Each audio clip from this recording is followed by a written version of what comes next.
Than the Obama-Biden administration, which incentivized immigration, mainly of children coming alone across the border, who we know 3 in 10 are subject to sexual abuse, 7 in 10 of physical abuse. It is a brutal global cartel business that goes on, that this president has whittled down, ended the humanitarian crisis that Joe Biden and Barack Obama.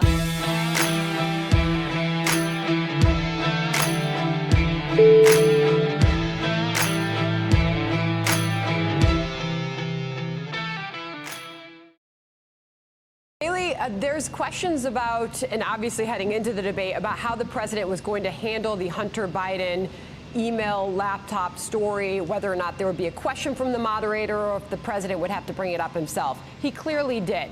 But if I put up on the screen this tweet by Jim Jordan, a staunch supporter of the president, he tweeted this out: 3 basic facts Joe Biden has not denied. Hunter Biden's emails are authentic. Joe Biden is in fact the big guy. If any of this were untrue, the Bidens would say so. All of the emails, the horrible emails of the kind of money that you were raking in, you and your family. And Joe, you were vice president when some of this was happening, and it should have never happened. And I think you owe an explanation to the American people. Why is it? Somebody just had a news conference a little while ago who was essentially supposed to work with you and your family, but what he said was damning. And regardless of me, I think you have to clean it up and talk to the American people. Maybe you can do it right now. I'm making this statement to set the record straight about the involvement of the Biden family, Vice President Biden, his brother Jim Biden, and his son Hunter Biden in dealings with the Chinese. I have heard Joe Biden say that he's never discussed business with Hunter. That is false. I have firsthand knowledge about this because I directly dealt with the Biden family, including Joe Biden.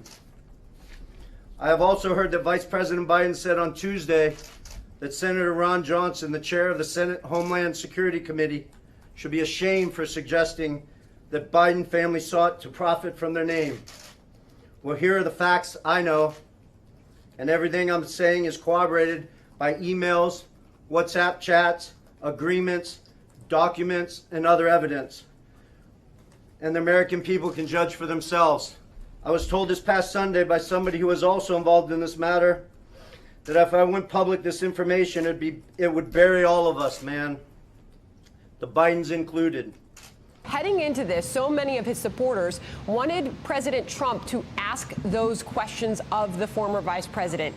He didn't do that. Was that a missed opportunity? No, because I think the president, when he took that debate stage, we already had an individual come out, the business partner of Hunter Biden, a witness to all of this, a firsthand witness corroborating this. So at this point, I think that's indisputable. In late 2015, I was approached by James Gilliar, whom I had known for many years, about joining him in a deal which he said would involve the Chinese state-owned enterprise CEFC China Energy, and what he called one of the most prominent families in the United States. I was informed first by Gilliar, and then by Hunter Biden, and by Rob Walker, who was working with the Bidens, that the Bidens wanted to form a new entity with CFC, which was to invest in infrastructure, real estate, and technology in the U.S. and around the world. And the entity would initially be capitalized with $10 million, and then grow to billions of dollars of investment capital.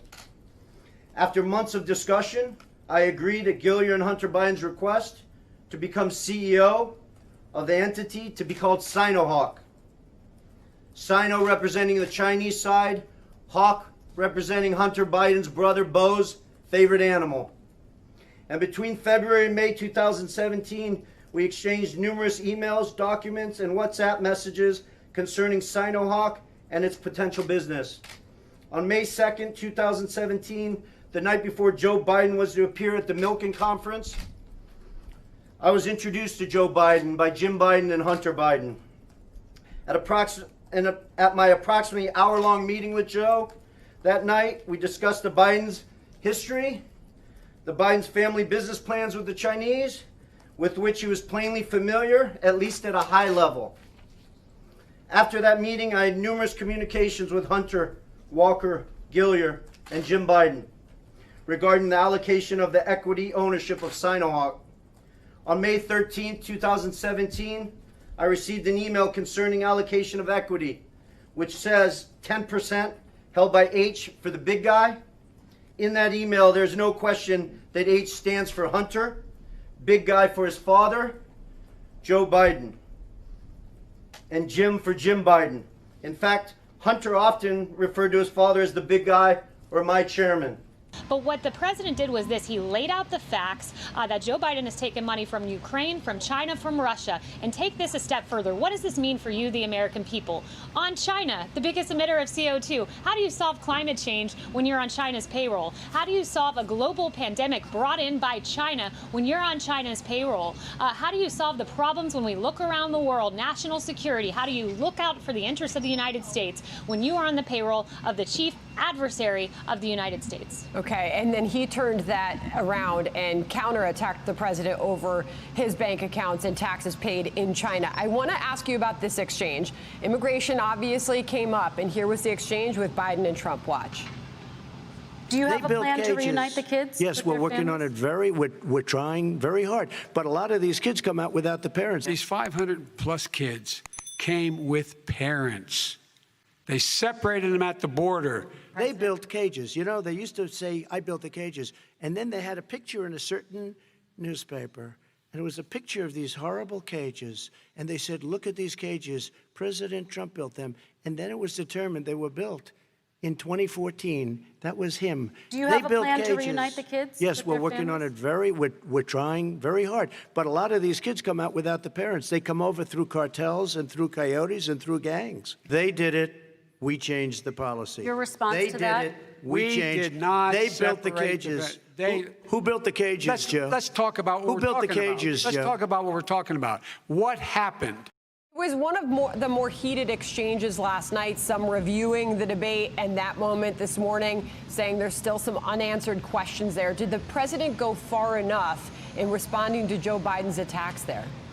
Yes, he did, by pointing out the fact that this all started on Joe Biden and Barack Obama's watch. I mean, there was no greater enabler of the cartels, of the coyotes, than the Obama-Biden administration, which incentivized immigration, mainly of children coming alone across the border, who we know 3 in 10 are subject to sexual abuse, 7 in 10 of physical abuse. It is a brutal global cartel business that goes on, that this president has whittled down, ended the humanitarian crisis that Joe Biden and Barack Obama created. There seemed to be a moment where the president felt like he had a very strong stance, and it came to the economy and when it came to the oil industry in this country. Watch this exchange. Would he close down the oil industry? It falls. Would you close down the oil industry? By the way, I would transition from the oil industry, yes. Oh, I will that's transition. a big statement. It is a big statement. That's a because big statement. I would stop. Why would you do that? Because the oil industry pollutes significantly. I see. And here's the deal. But That's you a can't big do statement. That. Basically, One what he's final saying question, is he is Mr. going to President. destroy the oil industry. Okay. Will you remember that, Texas? Will you remember that, Pennsylvania, Oklahoma? Vice President. Energy independent. Do you like that? Energy, doesn't that sound?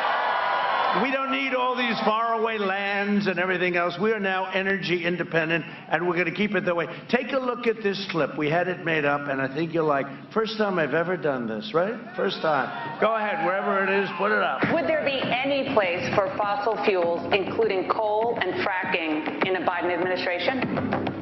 No, we would work it out. We would make sure it's eliminated and no more subsidies for either one of those. I guarantee you, we're going to end fossil fuel. No more, no new fracking. I'd gradually move away from fracking. And I think it's critically important on day one that we end any fossil fuel leases on public lands. Well, like, what about, say, stopping fracking and stopping pipeline infrastructure They want to do the same thing I want to do. They want to phase out fossil fuels, and we're going to phase out fossil fuels. There's no question I'm in favor of banning fracking.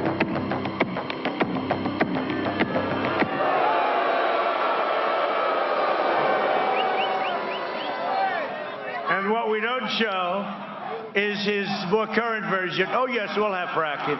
And the fake news, they don't do anything about it. They don't even talk to him about it.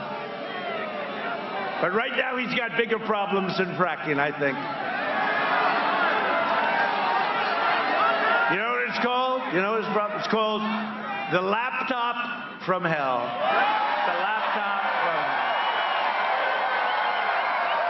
hell. All of that about Joe Biden saying that he would transition the oil industry. I know that you said that you've caught up with the president after the debate last night. Did he have anything specific to say about that? Because that was clearly a moment. It was an eye-opening moment. Yes, he did mention that moment, that this was a moment that really none of us expected. We're in the middle of a global pandemic where Americans have lost a job through no fault of their own, but because of China, and the solution of a major party candidate is to end an industry that millions of Americans get their livelihoods from. It just goes to show how out of touch the Democrat Party of today is, to have a moment on stage where you will eliminate an industry when Americans are in pain, and you have the greatest jobs president who's bringing this in.